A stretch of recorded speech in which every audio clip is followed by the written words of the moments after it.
आज हम आपके सामने खड़े नहीं हो रहे होते अगर इंटरवेंशन नहीं होता at that level, highest level. We are grateful to the government of India, the bottom of our heart. Qatar की जेल से रिहा हुए 8 पूर्व भारतीय नौसैनिकों की वतन वापसी हो चुकी है। इसे केंद्र की मोदी सरकार की कूटनीतिक जीत के तौर पर देखा जा रहा है। इस पर वतन लौटे पूर्व भारतीय नौसैनिकों का क्या कहना है, सुनिए। Without the intervention of Prime Minister Modi, it wouldn't be। आज हम आपके सामने खड़े नहीं हो रहे होते अगर इंटरवेंशन नहीं होता at that level, highest level. And specially government of India, उनके अथक प्रयास से कि वो कंसिस्टेंटली लगे रहे, and we are there in front of. We have waited almost 18 months to be back in India. We are extremely grateful to the Honorable Prime Minister, Sri Narendra Modi ji. It certainly wouldn't have been possible without his personal intervention and that equation with the Emir of Qatar. I think we are grateful to the government of India, the bottom of our heart, for the every effort that has been made, and this day wouldn't have been possible without it. Grateful indeed. Thank you so much.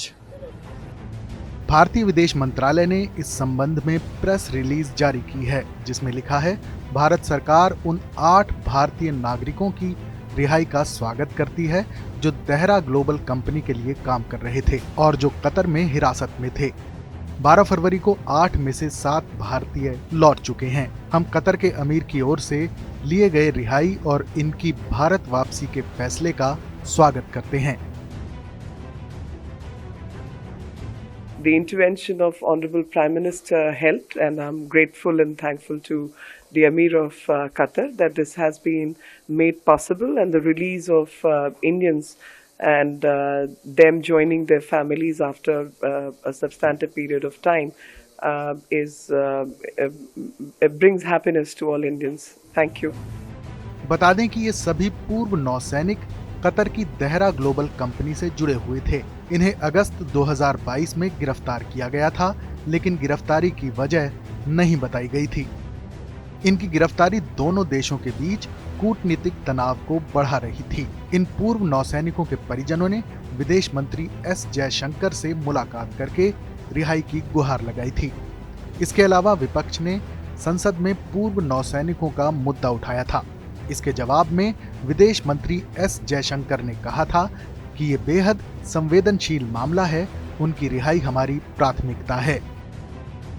This is a very sensitive case. I'm referring to the detention of some of our ex-servicemen in Qatar. Our effort is obviously to ensure that they are not treated unfairly and that if the sooner we can bring them back home.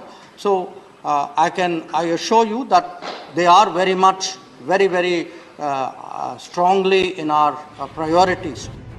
प्रधानमंत्री नरेंद्र मोदी ने दिसंबर 2023 में Qatar के अमीर शेख तमीम बिन हमद अल थानी से Dubai में हुए COP28 सम्मेलन से इतर मुलाकात की थी। इस दौरान ये मुलाकात काफी अहम मानी जा रही थी, क्योंकि उस वक्त सभी पूर्व नौसैनिक कतर की जेल में बंद थे। इस मुलाकात पर विदेश मंत्रालय की ओर से कहा गया था कि दोनों नेताओं के बीच सार्थक बातचीत हुई है। पूर्व नौसैनिकों की रिहाई को लेकर भारत सरकार पर दबाव बढ़ता जा रहा था। भारत ने दोहा बैठक में भी इस मुद्दे को उठाया था।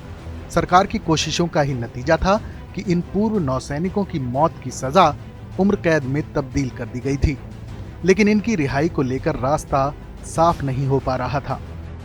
ये रिहाई ऐसे वक्त में हुई है जब दोनों देशों के बीच 6 फरवरी को एक अहम समझौता हुआ है।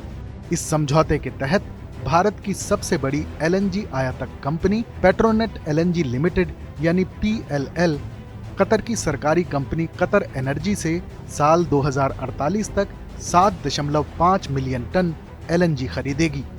इस समझौते की कुल लागत $78 अरब है। 20 साल लंबे इस समझौते के तहत खरीदी गई LNG का इस्तेमाल इलेक्ट्रिसिटी, फर्टिलाइजर और CNG बनाने में किया जाएगा। इस खबर पर अपनी राय हमें जरूर बताएं।